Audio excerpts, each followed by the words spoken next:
É o programa Cidade Aberta, retornando aqui pela nossa TV Cidade, nosso canal 14. Desde já, muito obrigado a você pelo prestígio, pelo acompanhamento, pela sua audiência diariamente. É muito bom encontrar todos vocês. A gente sabe, fica feliz andando na rua também, as pessoas comentam, olha, acompanhamos a programação da TV Cidade. Que bom, aqui é o ponto, aqui é o local, porque aqui somos a única emissora de televisão de Farroupilha que também abre espaço para a comunidade farroupilhense. O programa Cidade Aberta, com o apoio cultural da Ecofar, mantendo a cidade cada vez mais limpa, e também do Grupo Feltrin, mais pela cidade, muito mais por você. Nosso convidado hoje é o diretor do Grupo Bigfer, o empresário Maurício Alexandrini. Estamos batendo um papo sobre a indústria no Brasil, em Farroupilha, no contexto, no panorama econômico que nós estamos vivendo. E eu deixei a pergunta pendurada no final do bloco passado, Maurício. Me preocupa muito, porque você colocava lá no primeiro segmento também o desemprego. E aí, com dificuldades, o empresário é obrigado a cortar custos. E um dos custos de uma empresa está também relacionado à parte de recursos humanos. Ou seja, acabam se fechando postos de trabalho, e o desemprego tem um efeito, além na prática, ele também tem um efeito muito psicológico, né? Uma pessoa desempregada na família muda uma história de consumo. É o que os economistas chamam de expectativa. Expectativa. Né? Mas eu queria chegar na questão, Caxias do Sul, e a região não está muito diferente, porque estamos do lado. Caxias do Sul desempregou muito nos últimos meses. De fato. Nós corremos um risco de um fenômeno de desindustrialização, como ocorreu no passado em Detroit, nos Estados Unidos? Mas vamos lá, vamos pontuar as diferenças. Farroupilha não teve absolutamente nada nem parecido com o que está acontecendo em Caxias. Graças a Deus. Né? Oxalá. Exatamente. Tá? Caxias do Sul perdeu aí, eu vou errar um pouco nos percentuais, mas é a ordem de grandeza que importa. Né? Caxias do Sul perdeu nos últimos 18 meses, mais ou menos, olha, dá praticamente 10% da força de trabalho empregada. Tá? Tinha lá em torno de 200 mil carteiras assinadas, hoje tem 180. Tá? Nós estamos falando de um contingente de desempregados aí de quase 20 mil para 2 anos. Tá? Isso é quase a quantidade de empregos que tem em Farroupilha.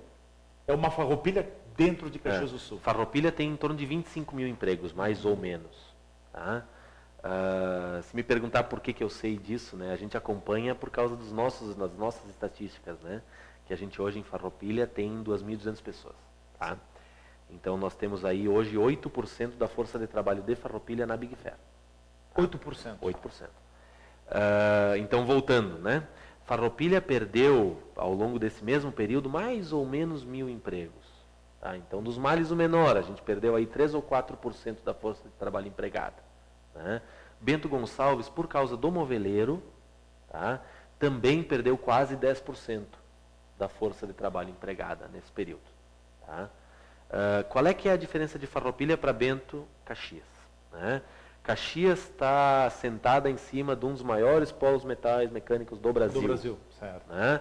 Extremamente concentrado em 3 ou 4 empresas. Porque todas as outras empresas são satélites daquela. Giram em torno das maiores. Exato. Bento Gonçalves está sentado em cima do, se não é o maior, é o segundo maior polo moveleiro do Brasil.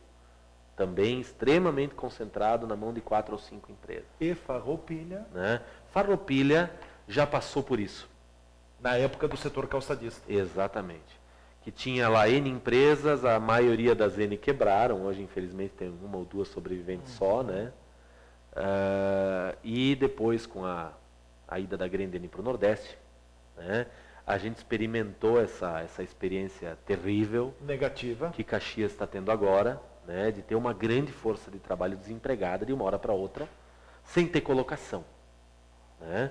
E Farroupilha fez muito bem uma coisa que deveria, com certeza né, o alvo das comunidades, tanto de Caxias quanto de Bento Gonçalves, que é a diversificação.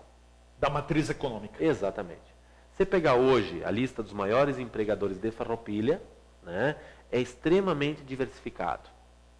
Não é um setor só. Sem dúvida. Então, quando bate uma crise geral como essa de agora, naturalmente que vai afetar de alguma forma a todos, mas não tão forte como é o caso dessas duas cidades que a gente mencionou. Nós ainda somos, a nossa matriz econômica está ainda na liderança do setor metal mecânico.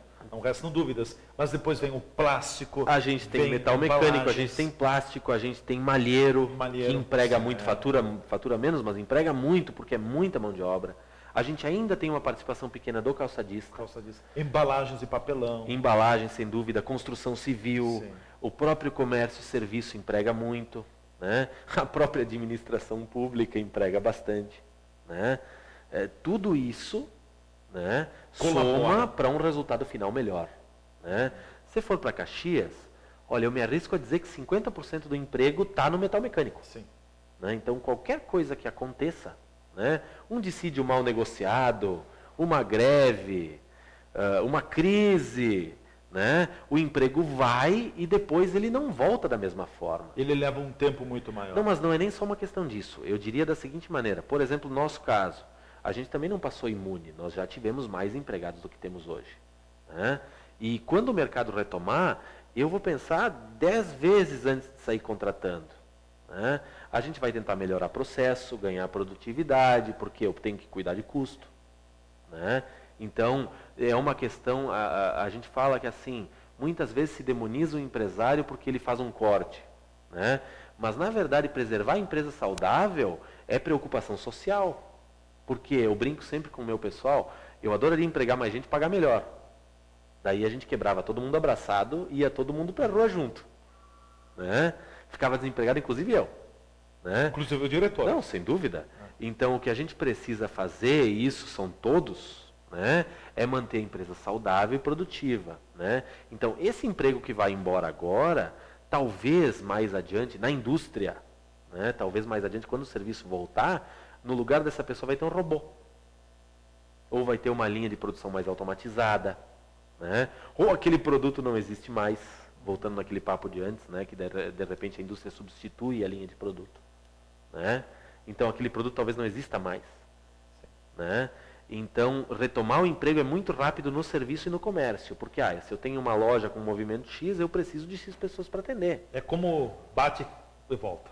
E serviço é a mesma coisa, eu tenho que ter disponibilidade de mão de obra para poder prestar o serviço. Certo. Já na indústria, Na indústria é completamente é diferente. bem mais lento. Exatamente. Vamos falar um pouco também sobre o grupo Big Fair, 27 anos comemorados no Exatamente. dia 26 de maio. Dia de Nossa Senhora do Dia de Caravaggio. Nossa Senhora de Caravaggio. Exatamente. E o Geraldo Alexandrini costuma, eu sei que a música predileta do Geraldo Alexandrini é aquela com fé eu vou. Andar Essa é a com música. fé eu vou, É. Gilberto Gil. Exatamente. Mas enfim, nesse panorama de dificuldades, o grupo vai atravessando com dificuldades, está as empresas saudáveis, enfim, Saudável, bem sem tranquilo. dúvida. Não sem dificuldades Sim. e de maneira nenhuma bem tranquilo. Né? É uma preocupação diária, constante. Né? Falasse lá no começo em privilégio de dirigir, etc. e tal. Sem dúvida é um privilégio, é uma coisa que eu digo com muito orgulho, que dá um sentido para a vida da gente, é muito bacana, né? Mas ao mesmo tempo é uma responsabilidade Enorme. muito grande e que numa época como agora preocupa e até numa certa medida angustia a gente, né? Porque enquanto a gente encontra saídas, né, Tudo bem. por difíceis que elas sejam, Ainda né, bem que encontramos uma saída e vamos pela saída, né? Em alguns momentos a gente não está encontrando saídas, né? Então aí é um pouquinho mais complicado, mas apesar do momento difícil, a gente tem encontrado saídas, né? Uma delas é exportar, por exemplo, né? Para poder manter o vigor. Exportação é um cenário mais favorável no momento? Hoje não. Hoje não. Hoje não, hoje não. É triste, né? O Brasil dá sinais de melhora, o dólar cai. Sim. Quem exporta, infelizmente, sofre, né? Mas em compensação, a gente está muito melhor hoje exportando do que estava 2 anos atrás, né? Então, no frigir dos ovos, hoje a gente tem um equilíbrio legal, né? Naturalmente que quando em janeiro estava a R$4 o dólar, para a gente estava tudo muito bom, né? Mas aí prejudica quem importa, prejudica quem tem que tomar uma medicação que é importada, prejudica o cara que quer viajar, prejudica o cara que vende vinho importado da Argentina, muito embora favoreça o farroupilhense que fabrica vinho, né? Então tem tudo na economia tem que pesar os prós e os contras, né? Certo. Questão da qualidade da mão de obra, ela tem decaído nos últimos anos? Que constatação vocês do Grupo Bigfer têm feito, já que o Grupo Bigfer emprega, você disse, 8% da força produtiva no município de Farroupilha? Olha, a gente já passou por fases melhores e fases piores. Eu diria que até 2014 a gente estava numa fase, entre aspas, negra, né? Tivemos problemas muito sérios, né? Principalmente a questão anímica. Sim. Tá? A pessoa muitas vezes era qualificada, mas ela simplesmente não estava afim, né? Ela chegava e a disposição dela era assim, o meu serviço é este aqui, então eu faço isso que está nesse quadradinho aqui. Tiver que fazer um pouquinho a mais, cara, eu vou trabalhar no posto de gasolina ali na frente e eu ganho R$50 a mais, né? E aí a gente tem uma série de sinais errados, vamos chamar dessa forma, enviados pelo governo, né? E aí é uma questão impopularíssima, mas que se as pessoas raciocinarem, elas vão entender que receber seguro-desemprego a cada vez que tu perde o emprego não faz sentido, né? Porque aí a pessoa vai querer ser dispensada de 6 em 6 meses. Vai estar ganhando sem fazer nada, né? A questão da multa do fundo de garantia, quando foi criada, Getúlio Vargas era presidente do Brasil. 1940 ela se vai pegar. Na CLT. Né? Por quê? Porque na época, todos os empregos eram estáveis, não existia emprego não estável.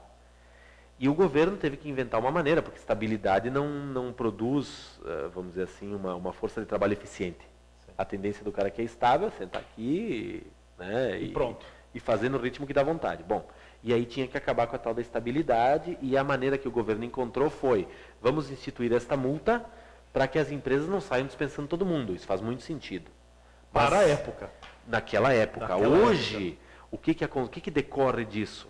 A pessoa começa a fazer conta, eu tenho X no fundo, se eu for dispensado eu ganho seguro-desemprego, a multa do fundo vai dar tanto, e eu ainda saco o saldo do fundo de garantia, e juntando tudo isso, eu tenho tanto tempo de remuneração sem trabalhar. É mais rentável do que trabalhar daquela Claro, e isso existe em estudos. Eu li um estudo da Fiergs, da Federação das Indústrias do Estado do Rio Grande do Sul, que afirma o seguinte: do jeito que a legislação estava, agora já mudou alguma coisa, mas do jeito que estava 2 anos atrás, se a pessoa trabalhasse 6 meses e fosse dispensada e usufruísse de fato de todos os benefícios, abono, seguro-desemprego, multa do fundo, sacasse o saldo do fundo, mais o aviso prévio, indenizada. Tá? Somando tudo isso, para cada 6 meses trabalhados, ela recebia 6,5 meses em benefícios. Sem trabalhar. Então, num ano, a pessoa poderia trabalhar, por exemplo, de janeiro a junho. E depois o resto. E depois tirar férias. Sim. Bom, pois bem, naquele momento, há 2 anos atrás, o mercado de trabalho estava cheio de oportunidade e com falta de mão de obra. Bom, resultado, eu sou dispensado hoje na Bigfer, semana que vem eu estou trabalhando em qualquer lugar. Né? Então eu vou tirar esses 6 meses. Né? Então o que acontecia, uma coisa notável, isso quem tem um CNPJ, quem tem uma empresa, passou por isso e vai concordar comigo. O funcionário chegava do teu lado, gente boa, não estou aqui falando de gente ruim, não. Chegava do teu lado e dizia, olha, eu precisaria ser dispensado, porque eu vou pegar os meus direitos e vou resolver uma dívida, ou vou reformar minha casa, ou trocar meu carro, e depois eu procuro outro emprego. Né? Então perdeu-se aquele componente da pessoa querer estar no emprego. Né? E isso leva a problemas enormes de produtividade, de respeito à hierarquia, à própria diretriz, aos valores da empresa. Sim. Né? Bom, veio a crise. Né? Hoje, aí, alguma coisa de legislação já mudou, o seguro-desemprego já não é mais tão fácil, por exemplo. Ele está mais restrito. Exato.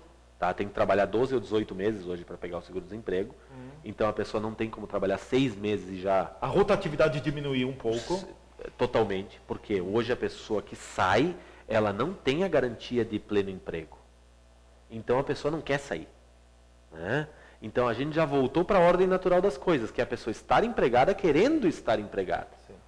É assunto da semana também, discute-se muito em Brasília a necessidade, ou a proposta, vem aí, uma reforma na legislação trabalhista. Tu compactuas, é necessário atualizar a legislação trabalhista? 200%. Trabalhista, tributário, previdenciário e político. 4 reformas extremamente urgentes. Primeiro, vamos começar de trás para frente. Político. Nós temos hoje 36 partidos, se eu não perdi a conta. E mais de uma dezena em fase Tá. de aguardando o registro. 7 ou 8 resolveriam o trabalho. Sim. Né? Precisa de 2 coisas. Cláusula de barreira e fim da coligação na proporcional, que é basicamente não poder coligar deputado e vereador. Sim. Né? Que daí aqueles partidos nanicos que elegem um deputado, 2 deputados, estão fadados a se fundir com outros. Sim. Né? Isso aí já resolveria a questão de corrupção muito, resolveria muito dessa cabidaiada de emprego e etc. Tá, vamos para a próxima. Vamos falar rapidinho de tributário, que é mais fácil. Né? A gente paga uma miríade de impostos, taxas, Trabalha-se quase meio ano contribuições. para pagar impostos. Não vou entrar no mérito se a gente paga muito ou pouco, tá? Porque isso já dá outro programa. Né? Porque é uma questão a sociedade decidir o tamanho do Estado que ela quer ter. Ela quer um governo enorme que faça tudo por ela. Eu quero ter saúde de graça, eu quero ter educação de graça, eu quero ter estrada de graça, segurança de graça, eu quero que o Estado me pague seguro-desemprego, eu quero me aposentar com 50 anos. Isso tudo custa. Então tem que pagar muito imposto. Né? Eu vou entrar no mérito de que a gente paga tipos de impostos demais. Né? Então tem que trazer isso para 2 ou 3 impostos só. Um para renda, um para valor agregado, um para propriedade, que seja lá o IPVA, o IPTU, etc. Acabou. Vai simplificar a vida de todo mundo. Previdência. Bom, voltando, né? Todo mundo quer se aposentar com 50 anos, quer ganhar salário integral, mas aí a pessoa tem que fazer a seguinte conta. A expectativa de vida hoje no Brasil, graças a Deus, é 80 anos. Se a pessoa trabalha dos 20 aos 50, ou 18 aos 50, vai contribuir 32 anos com 10, 11%, mais os 20% da empresa, então é 1/3 do salário que vai acumular. E depois quer usufruir integral por mais 30 anos. Essa conta não fecha. Essa conta não vai fechar. Não batem. E reforma trabalhista? Vamos voltar nesses pontos que eu estava falando. Enquanto não se reformar essa maneira de relacionamento, empresa, funcionário, sindicato e Ministério do Trabalho, né, a empresa vai remunerar o funcionário mal, do ponto de vista do cara que ganha, ele vai ganhar pouco. Por quê? Para cada R$1.000 que um funcionário põe no bolso, ele custa mais ou menos R$2.200 para a empresa. E esse dinheiro está alimentando um monte de coisa que não tem utilidade prática. Né? Então aí a gente entra numa seara que é bem complexa, porque ninguém quer abrir mão de nada. Né? Mas o dia que se reformar, e aí vamos usar o exemplo americano, por exemplo. Né? A legislação americana, ela não é protetiva. Lá o cara é empregado e perde o emprego em questão de dias e não existe direito adquirido. O cara ganha pelo que ele trabalha. Só que vai lá ver o valor hora que o cara recebe. O salário mínimo lá equivale a 7, 8 vezes o nosso aqui. Né? E aí o cara vai abastecer o carro, por exemplo, a gasolina lá custa menos que aqui. Comprar um automóvel lá custa menos do que aqui. No supermercado a conta deve dar meio que taco a taco. Né? Então o cara tem muito mais poder aquisitivo, só que ele não tem os tais dos direitos. Sim. É diferente. Né? Então são sistemáticas, é uma questão de opção política. Com certeza. Maurício, eu queria falar mais sobre o Grupo Bickfer, dar uma palhinha breve. Olha, até o próprio Grupo Bickfer soube diversificar a sua matriz econômica. Sem dúvida. Por exemplo, o setor do plástico, Lema Embalagens. Exatamente. Hoje é o setor do grupo que não tem crise. Esse está bem. Por incrível que pareça. Esse está crescendo. Eu estou instalando equipamento, contratando pessoal. Na Por Lema. incrível que pareça. 2 ou 3 vagas, é coisa pouca, mas eu acabei, essa semana passada, acabei de instalar um equipamento novo para produzir sacola de supermercado. Um produto que apanha muito, né? Mas que tem a propaganda mal feita e é necessário para que a gente consiga ir até o supermercado e voltar para casa com essa compra. E que, se bem utilizado e dado o seu fim, serve para a nossa vida e não vira entulho, não entope bueiro, etc. E é um segmento, a embalagem plástica, ela cresce muito em substituição a papel, a própria lata, ao próprio vidro, porque ela é muito mais barata e mais fácil de reciclar. Certo. Né? E é um nicho de mercado que a gente encontrou nosso espaço e está crescendo. Não que no moveleiro, né, no acessório para móvel, a gente não esteja bem. Né? A gente vem aí basicamente empatando com o ano passado, que empatou com o anterior.